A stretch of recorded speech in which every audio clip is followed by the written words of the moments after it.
నమస్కారం I dream ప్రేక్షకులకు స్వాగతం. ఇవాళ మనతో పాటు ఉన్నారు ఆధ్యాత్మికవేత్త రమాదేవి గారు. వారితో మాట్లాడి మరిన్ని విషయాలు తెలుసుకుందాం. అమ్మ నమస్కారం. అమ్మ నమస్తే అమ్మా. జై శ్రీకృష్ణ. జై శ్రీకృష్ణ.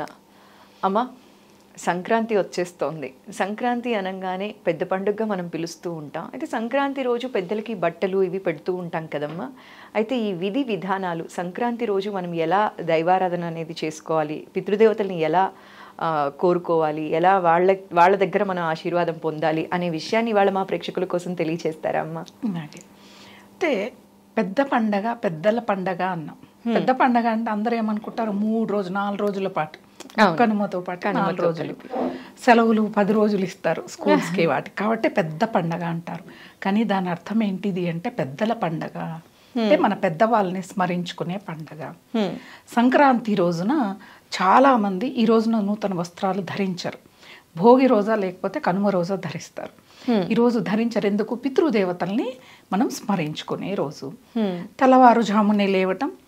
మామూలుగా ఈరోజు పితృదేవతలకి ఏం చేస్తారు అంటే గారెలు, పాయసం, ఈ 2 ప్రధానం.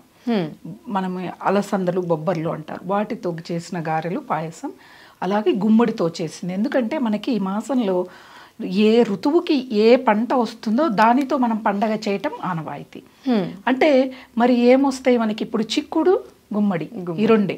కాబట్టి ఈరోజు చిక్కుడు కూర, గుమ్మడికాయ తీపి వంటకాల ఏవో ఎవరి ప్రాంతంలో ఎలా చేస్తారో అలా చేసి పితృదేవతలకి తర్పణాలు వదులుతారు. ఇప్పుడు ఇంట్లో నుంచి ఆన్లైన్లోనే వదిలిస్తున్నారు, లేకపోతే గుడికి వెళ్ళి చేయొచ్చు. ఏదైనా కానీ ఈరోజు తర్పణాలు వదలాలి. తర్పణాలు వదిలే సాంప్రదాయం లేని వాళ్ళు పెద్దవాళ్ళకి బట్టలు పెట్టుకోవడం అంటూ చేస్తారు. నూతన వస్త్రాలు పెట్టి, సాంబ్రాణి వేసి, చేసిన వంటకాలు పెట్టి వాళ్ళ ఫోటో దగ్గర, అలాగే కాకి ఆహారం పెట్టాలి. ఈరోజు పితృదేవతలు ఆ రూపంలో వచ్చి మన ఆహారాన్ని స్వీకరిస్తారు. అలా చేయటం. అలాగే ఈ రోజున దానాలు ఇవ్వటం. సంక్రాంతి రోజున దానాలకు చాలా విశిష్టత ఉంది. ఏమి ఇవ్వాలి? ఈ మాసంకి మనము నువ్వులతో ఎక్కువగా వంటకాలు చేస్తాం, అవునా? నువ్వులు లేని వంటకం ఉండదు.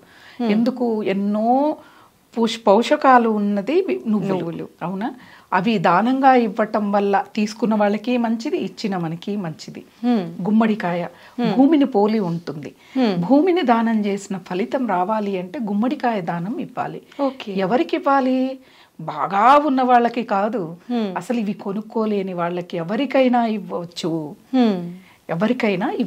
మీరు ఇది దీంతో వంటలు చేసుకోండి అని చెప్పానని ఇవ్వటం మంచిది. అన్నదానం, వస్త్రదానం, ఈరోజు గోదానం, భూదానం, శక్తి ఉన్నవాళ్ళు ఇలా దానాలు చేస్తే పితృలోకంలో ఉన్న పితృదేవతలు సంతోషిస్తారు.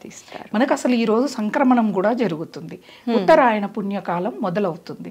అయితే మనకి దక్షిణాయనం అంతా కూడా దేవతలకి, పితృదేవతలకి రాత్రికాలం అయితే ఈ ఉత్తరాయణ పుణ్యకాలం అంతా వాళ్ళకి పగటి కాలం. అయితే మనము దక్షిణాయనం అంతా కూడా పండగలని, చాతుర్మాస్య దీక్షలని, పుణ్యాన్ని మొత్తం కూడగట్టుకుంటాం కదా. ఆ పుణ్యాన్ని అనుభవించే కాలం ఉత్తరాయణ పుణ్యకాలం అన్నారు.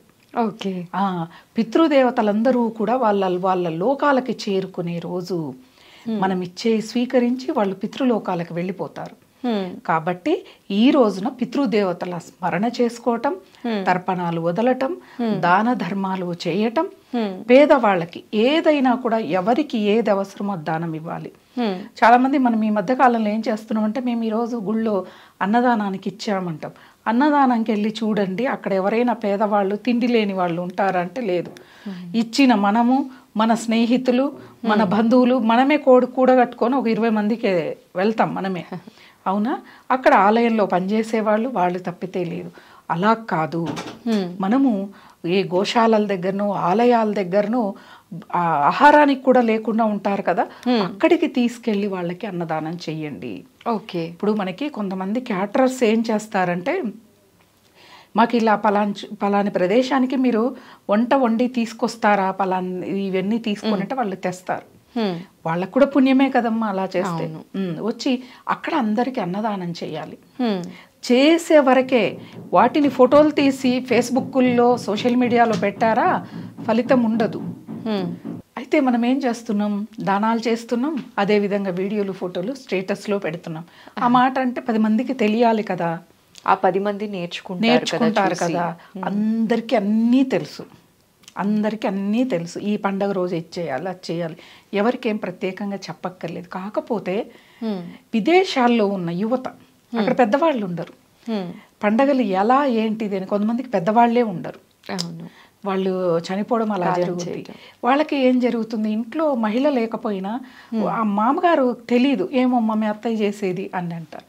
అలాంటి వాళ్ళకి మన వీడియోలు ఈ విధంగా చేసుకోవాలి, ఈ విధంగా చేసుకోవాలనేది తెలుస్తుంది. అవునా? కాబట్టి చెప్పడమే కానీ, అయితే దాన ధర్మాలు ఈ రోజున పతంగులు ఎగరేస్తారు. ఎందుకు? సంక్రమణం జరిగింది కదా. దక్షిణాయనం నుంచి ఉత్తరాయణానికి భగవంతుడు సూర్య భగవానుడు తిరిగాడు కదా. అందుకే ప్రకృతి పట్ల మనం ఒక కన్ను వేసి ఉండాలి, ఏం జరుగుతుంది ప్రకృతిలో అనేది. మనకి ఎప్పుడు ఎండ ఏ విధంగా సూర్యోదయమైనప్పుడు పడుతోంది, ఈ ఉత్తరాయణం కాలంలో ఎక్కడ పడుతోంది అనేది గమనిస్తే అద్భుతం. అసలు ఇవి ఎవరు తయారు చేసినవి కాదు. ఇప్పుడు సూర్యుని చైనా వాళ్ళు తయారు చేసి ఉండొచ్చు, కానీ ఇలా ఉండదు. వీళ్ళు ఆపరేట్ చేస్తేనే ఆ సూర్యుడు తిరుగుతాడు. కానీ మనకు ఈ సూర్య భగవానుడు అలా కాదు. ఆయన పని చేసుకుంటూ వెళ్తాడు. ఆయన జరిగిన రోజు కాబట్టి గాలి కూడా, వాయువు కూడా మందంగా వీస్తుంది కాబట్టి పతంగులు ఎగరేస్తారు ఈ రోజున పిల్లలందరూ కూడాను, పెద్దలు కూడాను. కాకపోతే కొంచెం జాగ్రత్తలు వహిస్తూ పతంగులు ఎగురవేయాలి. ఎందుకంటే ఈ సంక్రాంతి వచ్చే వరకు ఒకళ్ళిద్దరైనా తెలుగు రాష్ట్రాల్లో చనిపోతారు. ఎక్కడి నుంచో పతంగి ఎగరి వచ్చి ఆ దారం మెడకు చుట్టుకోవటం, అలా చనిపోవడం జరుగుతుంది. కాబట్టి కొంచెం జాగ్రత్తలు తీసుకుంటూ ఈ సంక్రాంతి పండుగను ప్రతి ఒక్కళ్ళు కూడా సుఖ సంతోషాలతో ఆయురారోగ్యాలతో చేసుకోవాలని కోరుకుంటున్నానమ్మా.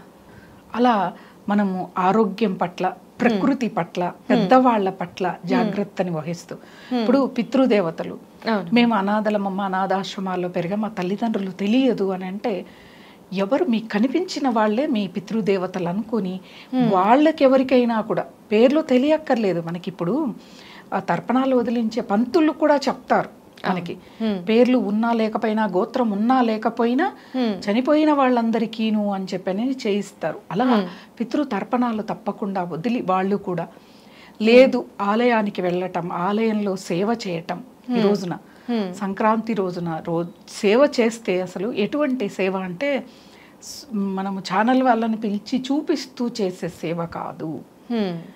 మనం స్వతహాగా వెళ్ళి ఆలయాల్ని శుభ్రం చేయటం, ఆ భగవంతుడికి సంబంధించిన దుస్తులు మనము ఉతికి పెట్టటం, ఆ దీపాలవన్నీ మడ్డి పట్టి ఉంటే వాటిని శుభ్రం చేయటం, ఇలాంటివన్నీ చేయటం, ఆలయానికి వచ్చిన వాళ్ళకి వసతులు చూపించి వసతుల్ని కల్పించటం, ఇవి ఎవరైనా చేయొచ్చు. ఇవేం ఖర్చుతో కూడుకునే కావు. కర్మ నిర్మూలన అంటే పాపపు కర్మ నిర్మూలన జరిగేది ఇక్కడే. అటువంటి అద్భుతమైనదే మనకి సంక్రాంతి రోజున. కాబట్టి దాన ధర్మాల విషయాలకు వచ్చే వరకు మన ఇంటి ముందుకు ఎవరొచ్చి అమ్మా భిక్షం అని అడిగితే వాళ్ళందరికీ కూడా ఈరోజు వేస్తే, ఎవరి రూపంలో మన పితృదేవతలు స్వీకరిస్తారు, ఎవరి రూపంలో భగవంతుడు మనల్ని పరీక్షించడానికి వస్తాడో, మన దానం ఇస్తామా లేదా అని. కాబట్టి వీళ్ళు వాళ్ళు అనేది కాకుండా దానం చేయాలి. అలాగే ఋతువు ప్రకారం దానాలు చేయాలి. మనకి చలి ఎక్కువగా ఉంటుంది, అప్పుడు స్వెటర్లు, మఫ్లర్లు, షాల్వాలు, దుప్పట్లు, అలాగే ఈ వ్యాజ్లైన్ లాంటివి, కొబ్బరి నూనె, వ్యాజ్లైన్ లాంటివి దానాలు ఇస్తే చాలా చాలా మంచి. సరే 100 మందికి మేము ఇవ్వలేము, ఒక్కళ్ళకి ఇవ్వండి. 100 రూపాయలు పెడితే మనకి కొబ్బరి నూనె వస్తుంది, వ్యాజ్లైన్ వస్తుంది, అవైనా దానంగా ఇవ్వచ్చు. అంతే కదా. నువ్వులు మనం దానం ఇచ్చినది అవతల వాళ్ళకి ఉపయోగపడాలి, అది మనకు కావాల్సింది. అలా మనం చేసుకుంటూ సంక్రాంతి పండగలా మనం నిర్వహించుకోవాలి. కానీ ఏవో ఆర్భాటాలు అవన్నీ కాదు. ఇంకా ఊళ్ళకి వెళితే ఈ రోజున ఆటపాటలు, మనం ఊళ్ళ నుంచి వచ్చారు కదా, వాళ్ళందరికీ కూడా పిల్లలందరికీ ఆటపాటల్ని అందరూ కండక్ట్ చేసి వాళ్ళకి బహుమతుల్నిచ్చి, అందుకే సంక్రాంతి అనగానే పిల్లలందరూ ఊరెళ్దామా అని వెళ్తారు. ఇంకోటి, ఈ సంక్రాంతికి ఊరెళ్ళటానికి కారణం వాతావరణం అనుకూలిస్తుంది. అలాగే నీటి ఎద్దడి ఎక్కడా ఉండదు. అదే వేసవి కాలం అనుకో, మనం ఎక్కడంటే అక్కడ పడుకోలేం, ఫ్యాన్ ఉండాలి, తప్పకుండా ఏసీ ఉండాలి, నీటి ఎద్దడి ప్రతి ఊళ్ళోనూ ఉంటుంది. కాబట్టి ఈ సంక్రాంతికి అందరూ కూడా పల్లెలు పట్టణాలు అవుతాయి, పల్లెలు రాజులయ్యే పండగ సంక్రాంతి పండగ. మనం గట్టిగా నొక్కి ఒక్కానించి చెప్పుకోవచ్చు. ఎందుకంటే మన హైదరాబాద్ సిటీ మొత్తం ఖాళీ అయిపోతుంది.